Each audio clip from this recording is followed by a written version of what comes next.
Viewers, welcome back, and that was Tobago in Focus. Tobago in Focus. At this time, viewers, we will be chatting with Curtis Douglas, the president of the Tobago Fisherfolk Association, or ATFA, and the All Tobago Fisherfolk Association, ATFA. Yes? Correct. Good. But this morning, our focus is on the Bajan Fishermen in Tobago's waters. Curtis Douglas, good morning and welcome to you. Good morning to you and good morning to the wider rest of the Caribbean and the world. Now, this is not the first time that you have been talking with us, chatting with us on this issue. Remind our viewers this morning of what's been happening. Now, there was one point in time when this would have gone to the High Court, yes? No, we would have went to the High Court with oil companies, energy companies. Right. This was BHP Billington. Right, so not on this issue. Not on this issue. But this is not the first time. This is a perennial problem, one would say, where Tobago's the flying fish is the issue, and where the flying fish is operating, the issue between Tobago's waters and the Barbados waters. Let me what is happening? What is happening, Ria? Let us make it very clear before I even start the show, start anything. Barbados have no flying fish. All the flying fish comes from Tobago. All right? This is something they would admit it. I mean, there's no question about it. All right? So the flying fish is in our waters? Correct. Okay. All right? But what we see has been happening, we start to have some downstream effect in the flying fish industry. Mm-hmm.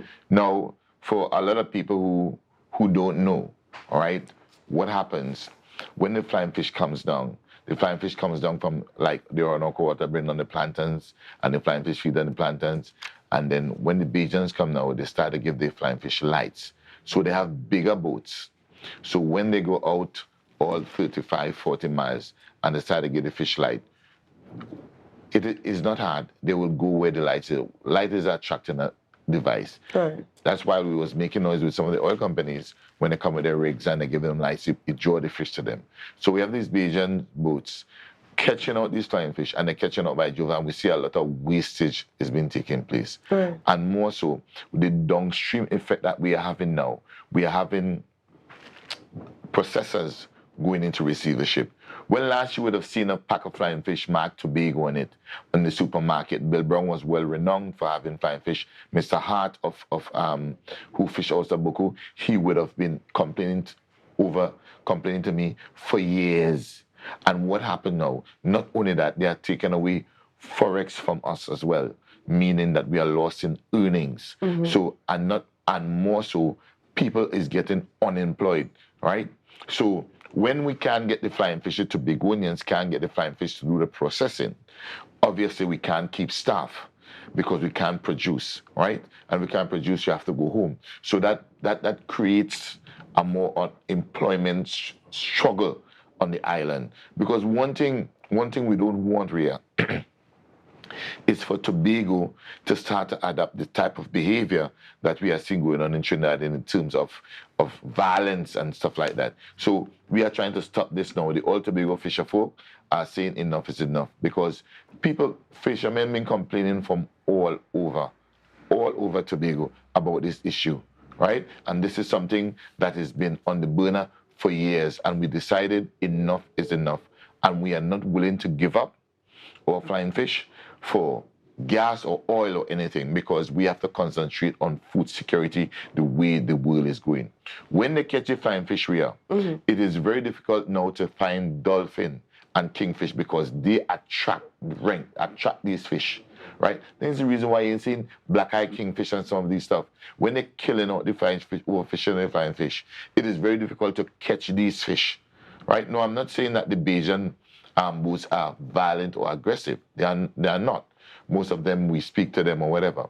But we have to seek our interests, which is the core of the matter. Is the flying fish is the foundation mm-hmm. of all other fish and our survival in this island called Tobago. Okay, and again, we go back to the issue that this is not a new issue. This is not a new problem that we're facing here in Tobago. What has been happening over the years? Is it that the Bajan fishermen are more aggressive in terms of going out there and working? Is it that our fishermen are laid back? Is it that we don't have enough fishermen going out there applying the trade to catch flying fish? Is it that they're getting to the flying fish a lot quicker than we are? What is it? No, it all stems, I understand, but it all stems, I do not know the arrangement that this government has with the Barbados government. Honestly, I don't know, right? But what I do know is that the Bajan flying fish are catching out our flying fish, and it's very difficult for us to have a sustainable living as we normally do. Now, over the years, it used to have a couple boats, but now we are seeing fleets. We are seeing fleets. I'm not talking about no 10 or 15 Bajan boats. As one go, one comes back in. And sometimes when last month, a Bajan boat come and spend 2 days. In the waters. 2 days. And it was overload. Mind you, one catch from these Bajan boats is something like about 40 to 60,000 US, one flying fish in Barbados. One flying fish is $1 US something, $1 US 50 for one grain. And I'm talking about the pack that you get in Tobago for $30, I'm talking one single flying fish. One fish. One fish that is processed and on the market, one is $1 US 50. Okay, and okay, you mentioned here fleets. They're coming by the fleets. Yes. Is it that we are not aggressive enough to go out there and catch? And I'm just asking here. It seems there's no timeline on the sea. Yeah. So you can go as a fisherman. You can go just about any time. No, when people come into your space, you must have rules. You must have rules in order to follow. One, I don't know the agreement. So Tobago fisher folks or flying fisher folks are at a disadvantage. One, we normally use what we call pirogue. We do 99% of pirogue fishing, meaning that we go out and coming back in the morning. Very rare you will find some of fisher folk overnight because we're all looking at the risk. Because at the scene of the night, there's a lot of risk because there are a lot of pirates. There's risk. There's serious life-threatening risk, right? So when we go out and coming back, sometimes we go out and coming back, we ain't catch anything. But when the Bajans and them are there now with the bigger boats, the ice boats, the ice box, they stay, they get the fish lights, and a fleet giving it lights, pull all the flying fish, and then they could run their nets and pull their nets, and it make it difficult. So we are at a disadvantage. No one had a consultation with ATFA. No one had seen fit to have a discussion, not even with the fisher folks in Tobago. No one has done that. All we are saying is just Bajans come in, catching our fish, and recording the fish in Barbados as Barbados flying fish. Those are Tobago. We don't even have a process whereby we measure how much a boat should be able to take away, right? None of that is in process. And we are saying we need to revisit and rethink that approach. We are saying we want to be able to provide them with the flying fish. They could take it at a reasonable price. And from us. And what sort of regulations do we put in place to have that happen? Well, to have that happen, first you sign up with the Old Tobago Fisher Folk, right? You sign up with the Old Tobago Fisher Folk, and we give them the guidelines in which the local fishermen to bring in the fish. So we transport it. So we have everything set up. So no handing of cash. All deposit going to be paid to your account. So when you come, so for example, Palatave is a nice place. You could say, okay, all flying fish will be collected at Palatave. So the Bajan boat is pulled up there, and all fisher folks will be coming now and transferring the fish, weight, measure it, and transfer it, and they could go back to Barbados with the fish. So that is only reasonable because what it does, it also creates employment for the people of Tobago instead of depending on government, because fishermen are entrepreneurs. The Division of Food Security under the Tobago House of Assembly, the government, what regulations are in place to have this happen? Right. So that's what I'm saying. I'm not sure. That's why we would have wrote to the Prime Minister the day before yesterday. We would have sent the Prime Minister the email. We would have sent in the hard copy through TT Post so that he will be aware of the situation, because I do not know what, at that level, what arrangement was made between the Prime Minister of Trinidad and Republic of Trinidad and Tobago and the Republic of Barbados. I don't know. He is the only one to be able to give us some kind of clarity and answer in the way forward to this. That's the reason why we wrote directly to the head of state. And don't we have a Coast Guard that is supposed to be manning the waters, the waters surrounding Tobago, where these fish are occupying? Coast Guard really is supposed to man our borders, right? Borders, yeah. Right. But in the terms of isn't this manning our borders? If the Barbados fishermen are coming into our Tobago waters, is not a breach? Yes, it's a breach. It's a breach. Always CARICOM. It's a breach. But by the end of the day, if Trinidad and Tobago have an arrangement with the Bajans, right? The Coast Guard can't do anything. The Coast Guard cannot run them from our waters. So I'm saying this comes from a high state order.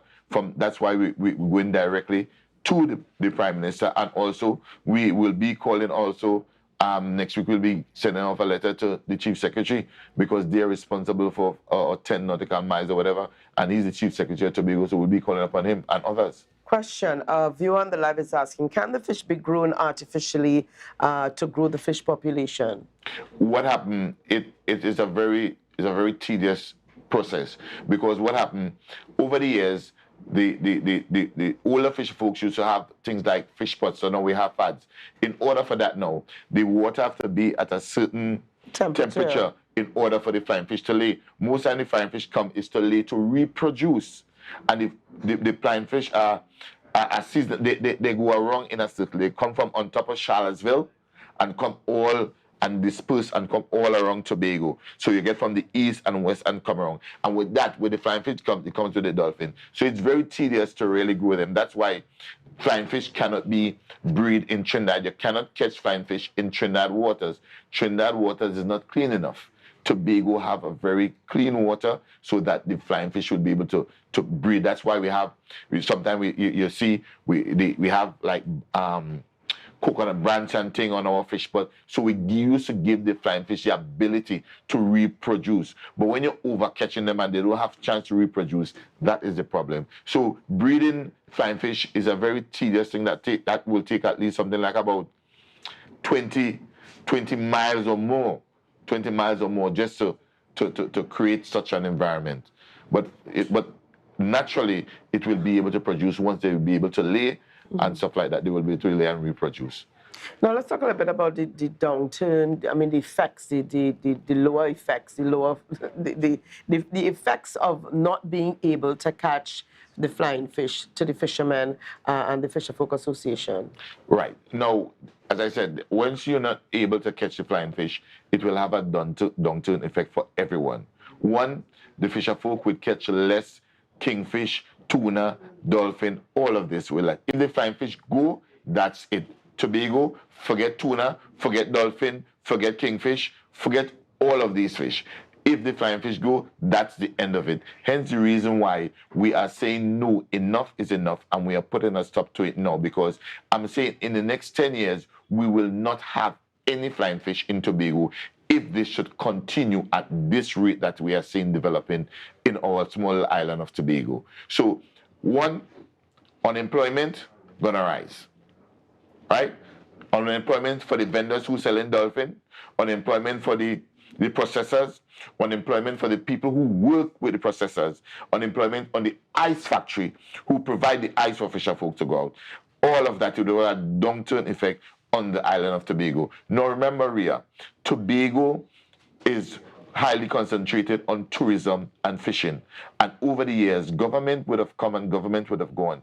And no one would have seen fit to invest in the tourism for Tobago or in the fishing industry. We all believe that the oil, the so-called oil and gas that we had, would have lasted forever and everything would be smooth. But when you look at what is taking place around the world now, in the terms of food security, we must be able to protect and to protect our food security, because we don't know what will happen next in this world. So we have to have that conversation with the Prime Minister of Barbados, with the Prime Minister of Trinidad and Tobago, to ensure that we meet a reasonable solution in building forward, because the first thing they say is CARICOM. Yes, it's CARICOM. But how much could we give up? How much could we give up? All right, and very quickly here, it must be wrapping up. A viewer on the live, Shirley Cook, says, we'll be discussing same every year for the next 50 plus years. Autonomy, good governance, participatory governance. Yes, Shirley. I mean, I'm not a politician, but this falls. yes. But what happened? I just want to just let you know, in the terms of moving forward, the Old Tobago Fisher folk are not alone in the terms of that. And yes, there is a point in time right now where Tobago have to fight for autonomy. Because if we do not have that autonomy for Tobago, we will see what is happening and what's been happening over the years. Tobago needs to start to make decisions that will benefit Tobagonians and the employment and the building of our GDP in this country. Tobago, the only way that's going to come is through autonomy. Now, I'm seeing people that are sitting around and nobody's talking about it. But that is the only way, one of the only way for it, or we'll continue to just continue to cry and complain and protest. All right? So, surely, that is what is really taking place. We need autonomy. Thank you so much. Thank you so much, Curtis Douglas, for being on the program with us. We're going to get an update on this, I'm sure, because you've got some letters to send off next week, you said. Yes, we are sending off some letters next week. And if we do not get amicable response, make no mistake, Rhea. We are going to protest in front of the Bajan Embassy, We ain't playing, This has been going on for too long. Right now, my belt too tight, right? My belt too tight. It's gone to bone right now. And fishermen ain't taking no more. We're saying enough is enough.